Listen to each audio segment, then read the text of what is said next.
ప్రభు పేరిట మీ అందరికీ వందనాలండి. ఇంతటి సమయాన్ని ఇచ్చిన తండ్రి అయిన దేవునికే మహిమ కలుగును గాక.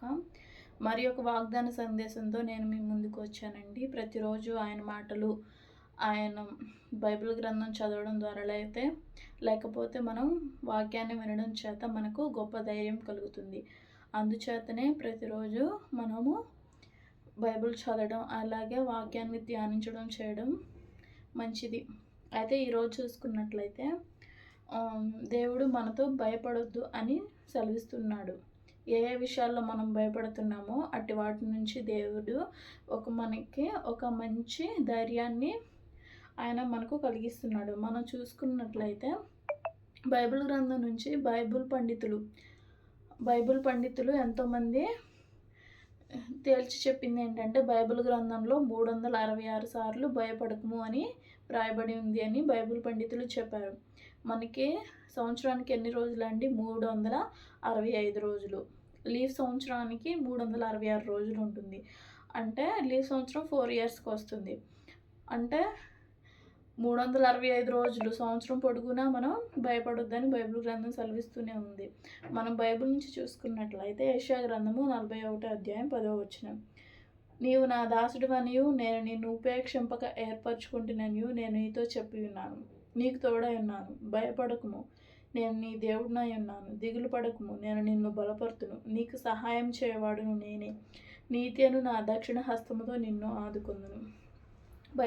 తండ్రి అని దేవుడు ఇక్కడ సెలవిస్తూ ఉన్నాడు. నీవు నా దాసుడవు, నేను ఉపేక్షింపక, నిన్ను నేను విసర్జించక, నిన్ను నేను వదిలిపెట్టలేదు. నిన్ను నేను ఏర్పరచుకున్నాను. నేను నీతో చెప్పి ఉన్నాను. నిన్ను నేను ఏర్పరచుకున్నానని నేను నీతో చెప్పాను. నేను నీకు తోడై ఉన్నాను. భయపడకుము, దిగులు పడకుము, నేను నిన్ను బలపరుతును. నీకు సహాయం చేసేవాడు నేనే. ఈరోజు ఏ ఏ విషయాల్లో నువ్వు భయపడుతున్నావు? ఎగ్జామ్స్ వస్తున్నాయి. పిల్లలు చాలామంది భయపడుతూ ఉంటారు. జ్ఞానం ఇచ్చేవాడు యెహోవాయే. బుద్ధి జ్ఞాన సర్వ సంపదలు ఆయన యందు గుప్తంలో ఉన్నవి. అయితే ఎవరైతే చదువుకుంటున్న బిడ్డల్లో ఉన్నారో వాళ్ళు దేవునికి ప్రార్థన చేసుకోవాలి. జ్ఞానం ఇవ్వు దేవా అని దేవునికి ప్రార్థన చేయాలి. అప్పుడు దేవుడు మనకు జ్ఞానాన్ని దయచేస్తాడు. అలాగే వివాహం గురించి, ఏకాంగులను సంసారులుగా దేవుడు చేసేవాడు. వివాహం గురించి, అలాగే అప్పుల బాధల్లో ఉన్నవారు, సంతానం లేమి ఎంతోమంది బాధపడుతూ ఉన్నారు, భయపడుతూ ఉన్నారు. వాటి నుంచి దేవుడు మాట్లాడుతున్న మాట ఏంటంటే, నేను నీకు సహాయం చేయవాడును, నీతి అని నా దక్షిణ హస్తముతో నేను నిన్ను ఆదుకుంటానని ఇక్కడ దేవుడు సెలవిస్తూ ఉన్నాడు. కాబట్టి మనకు భయం ఎందుకు? భవిష్యత్తు గురించి భయమా, లేకపోతే ఆరోగ్యం గురించి భయమా, లేకపోతే కుటుంబం గురించి భయమా? ఈరోజు నువ్వు దేని గురించి అయితే భయపడుతున్నావో ఆ భయాన్ని అంతటినీ వదిలిపెట్టి దేవుడు ఇలాగే చెప్తున్నాడు, దిగులు పడకము, నేను నిన్ను బలపరుస్తాను. దేవుడు బలపరిచే దేవుడు. నీకు సహాయం చేయవాడును నేనే. నా దక్షిణ హస్తముతో నేను నిన్ను ఆదుకుంటానని ఇక్కడ తండ్రి అని దేవుడు మనకు సెలవిస్తున్నాడు. కాబట్టి మనం భయం చెందాల్సిన అవసరం లేదు. అయితే మనకు కలిగే భయం ఎక్కడి నుంచి వస్తుంది? మనకు కలిగే భయం దేవుడి నుంచి మనకు కలగట్లేదు.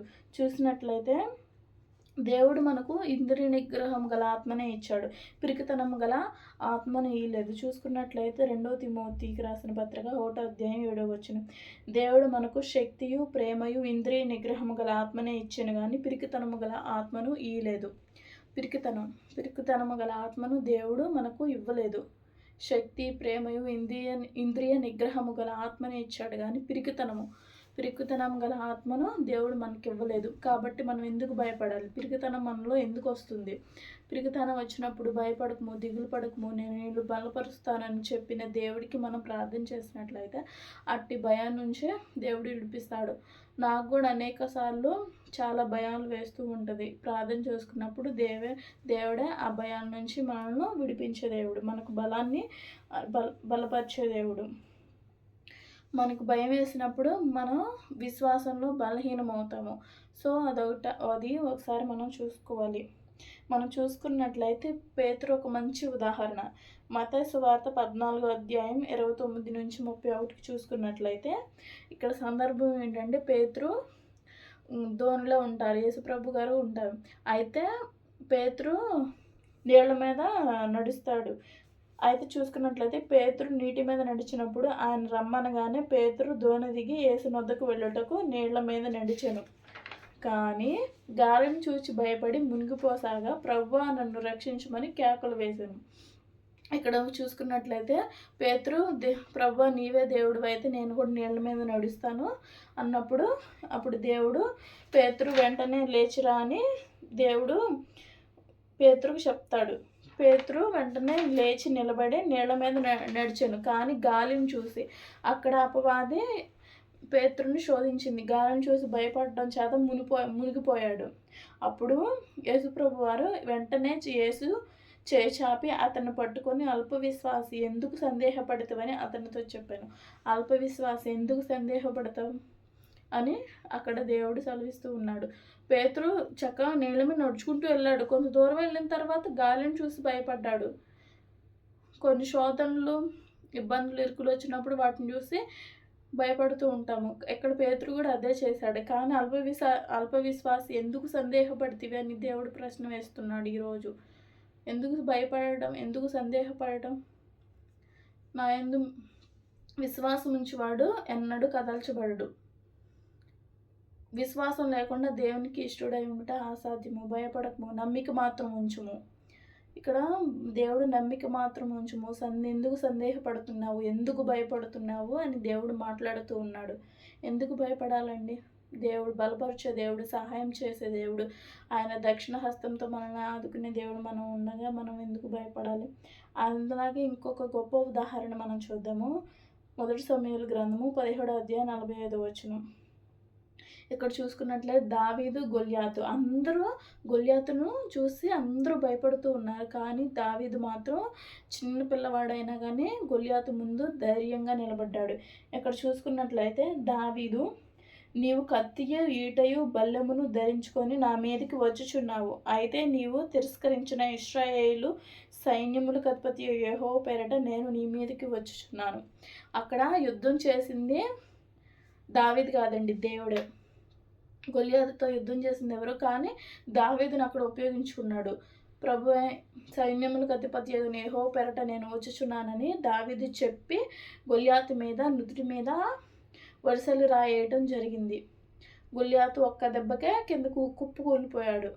గొల్యాతు ఎంత భారీగా, అంత హైట్గా, ఎంత పెద్దగా ఉంటాడంటే అలాంటి గొల్యాతే ఒక్క రాయికి, చిన్న రాయికే అతను కుప్పకూలిపోయాడు. యుద్ధం చేయవాడు యెహోవాయే. కాబట్టి అంత మన ముందు ఎలాంటి గడ్డు సమస్యలు ఉన్నా కానీ భయపడాల్సిన అవసరం లేదు. అలాగే ఇంకా మనం చూసుకున్నట్లయితే కీర్తన గ్రంథము 56వ అధ్యాయం 3వ వచనం. నాకు భయము సంభవించు దినమున నిన్ను ఆశ్రయించుచున్నాను.